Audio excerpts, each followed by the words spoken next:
everybody, it's Jay, and welcome back to the channel. So today, guys, I thought we'd do something a little bit different. The Master Universe film, so far, at least in 2026, really has captured the imagination of so many different people coming into the lore.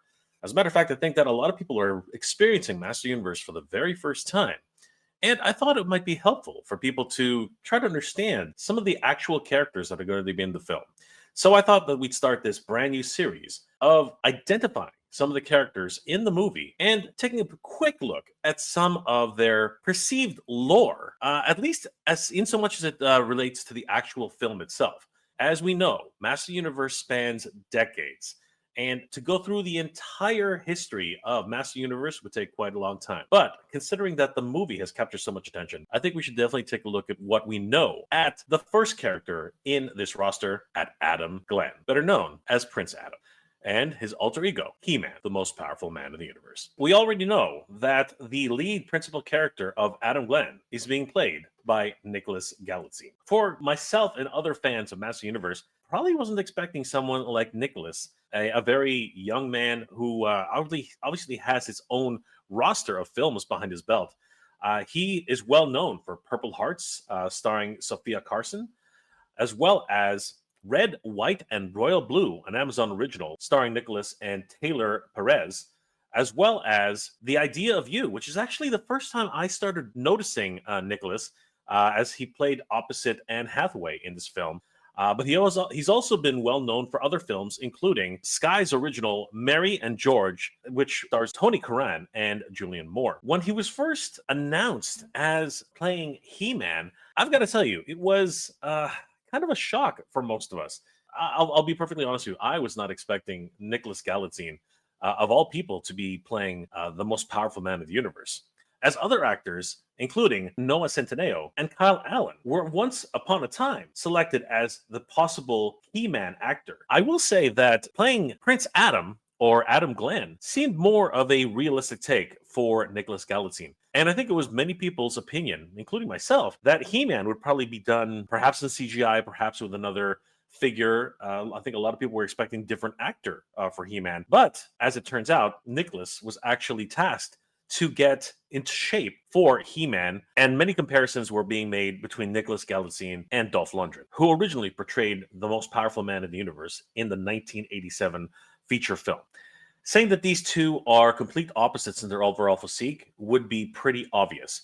However, as time went on, we did start seeing additional shots of Nicholas going from his normal physique, which we've seen on television and movies before, and slowly over time transforming into this much different individual, as we can see here. Nicholas has put in the work, and it really does show, as direct comparisons now with him and Dolph Lundgren are still being made. But it can be argued that Nicholas's physique has changed to suit the role of the most powerful man in the universe.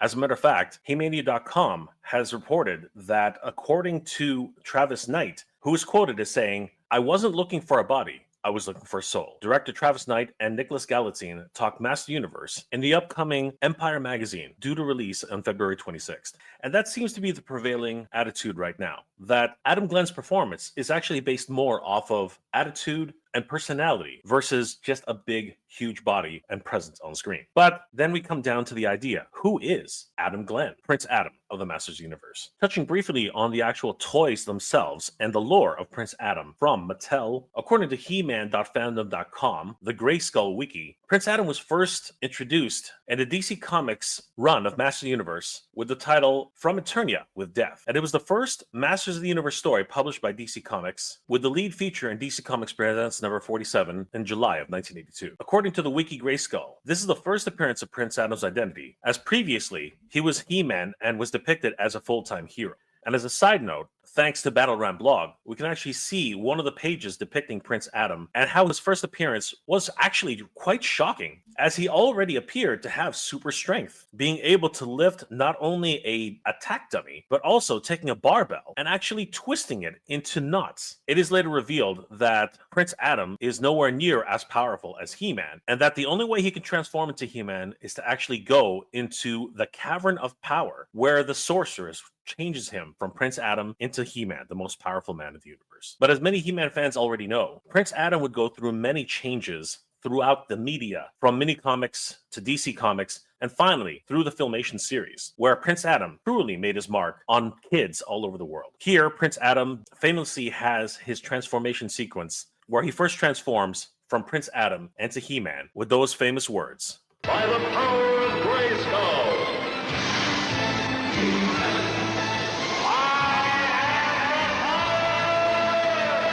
These words are what set the He-Man and the Masters of the Universe as one of the pinnacle cartoon properties of the 1980s, and set He-Man and Adam to their duality throughout the series. But fast forwarding all the way to 2026, things have taken quite the turn in the Masters of the Universe 2026 movie. As a matter of fact, we are now presented with more of a origin story, and this time, Prince Adam doesn't stay on Eternia like he did in the Filmation or the comic books. He's actually thrust to his mother's homeworld on Earth. In the Masters of the Universe trailer, we are introduced to multiple different scenes, many of them on the fantastic world of Eternia. We see many familiar scenes, including Castle Grayskull, Eternos, the Sword of Power. We're even treated to the kings of Eternia, along with the Eternian landscape. And there, finally, on a bridge overlooking the royal city, is a young Prince Adam.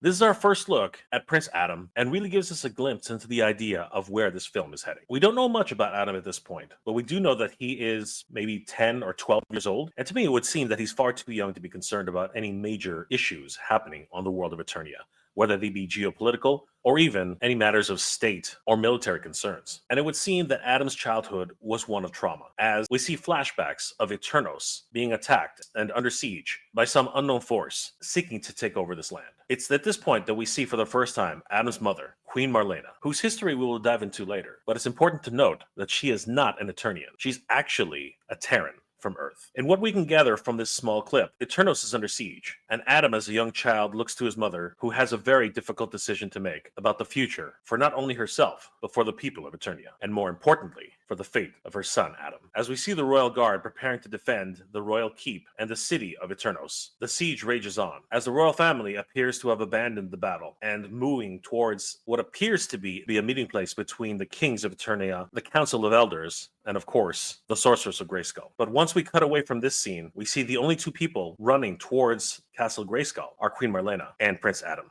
welcomed by the Sorceress of Grayskull herself. But through the trailer, we quickly find out that Adam is no longer on Eternia, and he's actually confined to a simple bedroom, surrounded by many creature comforts that were recognized as Earth. Computers, action figures, telescopes, globes, sneakers, everything you would expect in a young man's room who grew up on Earth. We see that Adam Glenn, who identifies as he, him, is now safe on Earth, but has grown up to become a human resources manager. It's uncertain whether or not this is a large firm, perhaps a bank, or some sort of financial institution. But Adam seems to be obsessed with things that are medieval in nature, specifically a sword, which seems to be resident in his memory. We can see here on this screen, which I believe is actually an antiquities auction site. In the background, multiple swords, including a katana signed Mitsunokami Juji Wara Toshi, and below that, a European artillery short sword from the 19th century. Through the virtual assistant, Adam seems to be asking a question for assistance, inquiring if anyone has seen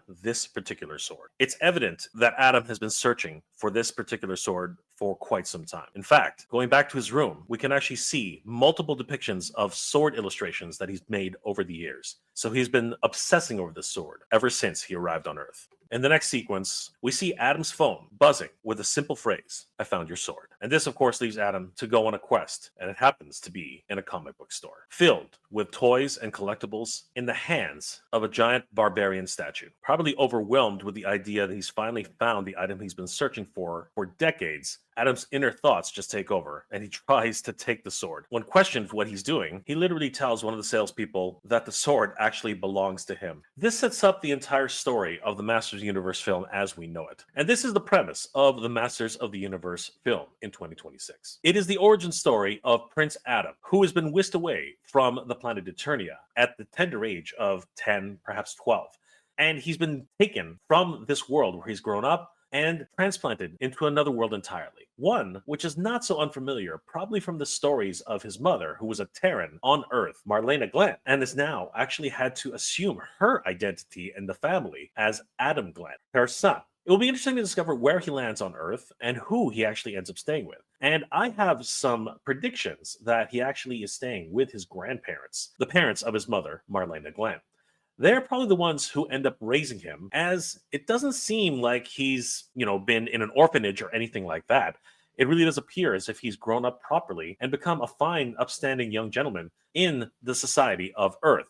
But as we've seen throughout the entire trailer, he continues to obsess over the sword and how to return to the land of Eternia. After all, in the opening monologue, Adam talks about how he comes from a world where swords can actually imbue mere mortals with the power of gods. Talking tigers, spaceships, and magic swords that can make a man as mighty as a god. Where I come from, that stuff is real. And he comes from this world where it's all absolutely normal. The trailer itself actually gives away quite a bit in terms of the overall lore and direction for the film itself. Having said that, though, how he actually gets to Earth is a complete mystery at this stage. But the fact that the Sword of Power is what he's searching for his entire lifetime being on Earth, it can be assumed that he traveled with the sword at some point between the time of the siege of Eternos and the time he actually arrived on Earth. Now, the overall arcing story is going to be one of vast interest, as the origin story for Adam seems to parallel something of a Superman type of story, where Superman, as a young child, a baby actually, was rescued from the dying planet of Krypton, and his parents actually sent him off to Earth, where he gained incredible powers. In the origin story of Superman, the red sun of Earth is what gives him his superpowers, taking his cells, which are Kryptonian, making them dense and incredibly overpowered. He's able to fly, he's able to have super strength, he has infrared and X-ray vision, and of course, he's able to fly. And this story of Masters of the Universe seems to parallel these types of archetypes for Superman. Adam is sent to Earth to protect him from the ravages of the war that is raging on Eternos. He ends up arriving on Earth and is raised by someone, we're not sure exactly who, but I do think that his very much a Ma and Pa Kent kind of situation, where he's probably going to end up being raised by his grandparents. And he ends up discovering his destiny, much like Clark Kent does, where he discovers that he actually is not human, he's a Kryptonian. Whereas Prince Adam actually has always known from the very beginning that he is an Eternian, an alien on Earth, and he's just trying to get home. This sets up the entire story of Masters of the Universe and the backstory for Prince Adam, or in this case, Adam Glenn. And it'll be interesting to see where we go, as we already see in the trailer that Prince Adam eventually has to find the sword and become He-Man, the most powerful man in the universe.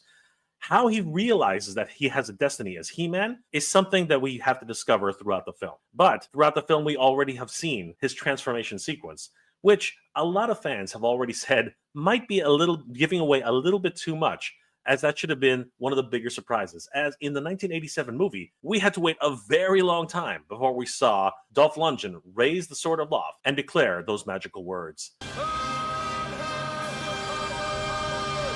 And it was quite the payoff. As it is right now, the trailer has already given that portion away. But will Prince Adam raise the sword aloft and say those other magical words that we are all familiar with? By the power of Grayskull!